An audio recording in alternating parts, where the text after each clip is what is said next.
K7H spiritual ज्ञान प्रस्तुति में आपका स्वागत है। आज की हमारी कहानी है तप का चमत्कार।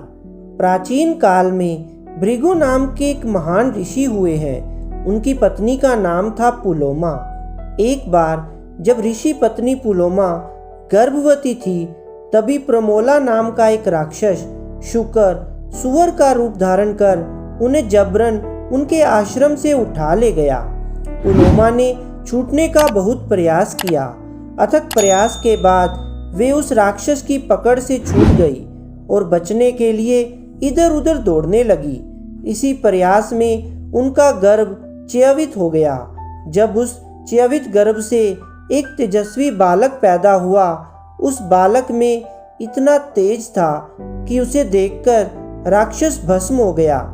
आश्रम में लौटकर माता पिता ने उस बालक का नाम रखा च्यवन।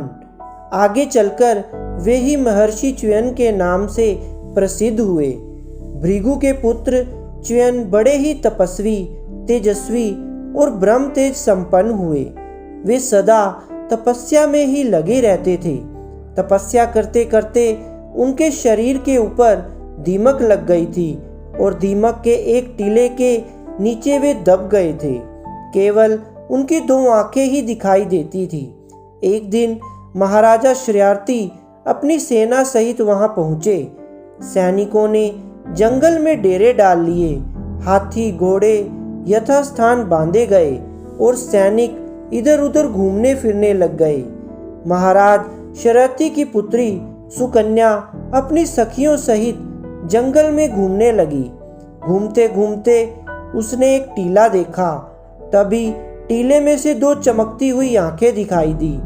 उत्सुकतावश वह अपनी सखियों के साथ टीले के पास आ गई और बाल्यकाल की चंचलता के कारण उसने उन दोनों आंखों में कांटा चुभो दिया। उनमें से रक्त की धारा बह निकली। सुकन्या डर गई और भागकर अपने डेरे में आ गई। उसने यह बात किसी से भी नहीं कही। इधर राजा की सेना में एक अपूर्व ही दृश्य दिखाई देने लगा। राजा की समस्त सेना का मल मूत्र बंद हो गया।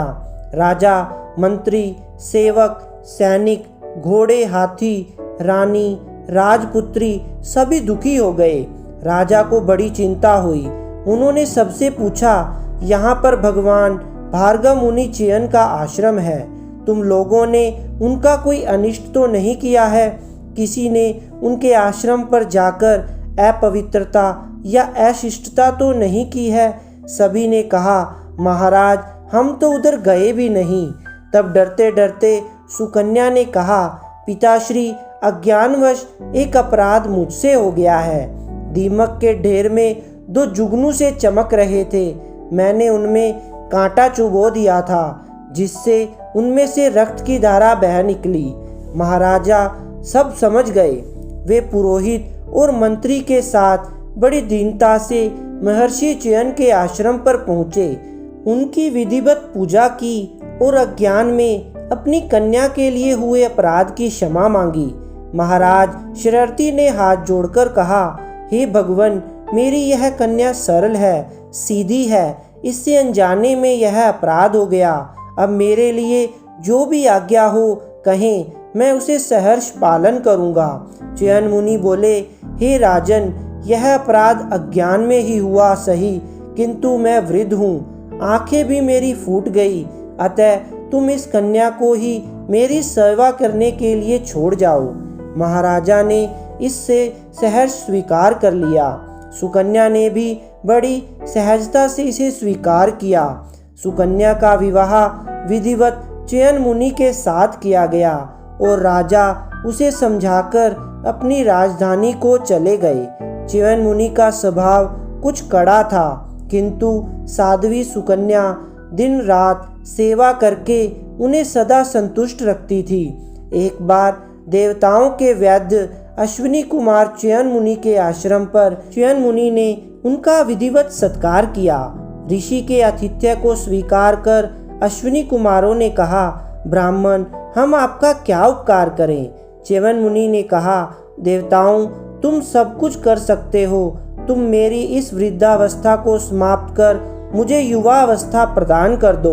इसके बदले मैं तुम्हें यज्ञ में भाग दिलवाऊंगा। अभी तक तुम्हें यज्ञों में भाग नहीं मिलता है। अश्विनी कुमारों ने ऋषि की आज्ञा मानकर एक सरोवर का निर्माण किया और बोले, आप इसमें स्नान कीजिए। ऋषि च्यवन ने वैसा ही किया। कुछ देर बाद सुकन्या ने 3 एक जैसे पुरुषों को तालाब से निकलते देखा। दरअसल पतिव्रता सुकन्या की परीक्षा लेने के लिए दोनों अश्विनी कुमारों ने भी अपने रूप वैसे ही बना लिए थे। तब सुकन्या ने अश्विनी कुमारों की बहुत प्रार्थना की कि मेरे पति को अलग कर दीजिए। सुकन्या की स्तुति से प्रसन्न होकर अश्विनी कुमार अंतर्ध्यान हो गए और सुकन्या अपने परम सुंदर रूपवान पति के साथ सुखपूर्वक रहने लगी। च्यवन ऋषि की वृद्धावस्था जाती रही। उन्हें आंखें फिर से प्राप्त हो गई। उनका तपस्या से क्षीण जर्जर शरीर एकदम बदल गया। वे परम सुंदर रूपवान युवक बन गए। एक दिन राजा अपनी कन्या को देखने आए। पहले तो वे ऋषि को ना पहचानकर कन्या पर क्रुद्ध हुए, किंतु जब उन्होंने सब वृत्तांत सुना तो कन्या पर बड़े प्रसन्न हुए और उन्होंने ऋषि की चरण वंदना की कि आपके तप के प्रभाव से हमारा वंश पावन हुआ।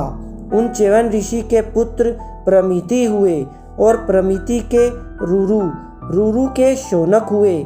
ये सब भृगु वंश में उत्पन्न होने से भार्गव कहलाए। तो प्रिय दर्शकों, यह थी आज की हमारी कहानी तप का चमत्कार। अगर आपको हमारी ये कहानी अच्छी लगी हो तो प्लीज़ इस वीडियो को लाइक, शेयर एंड सब्सक्राइब जरूर कर दें और कमेंट करके अपनी राय अवश्य दें कि आपको हमारा ये वीडियो कैसा लगा। धन्यवाद प्रिय दर्शकों।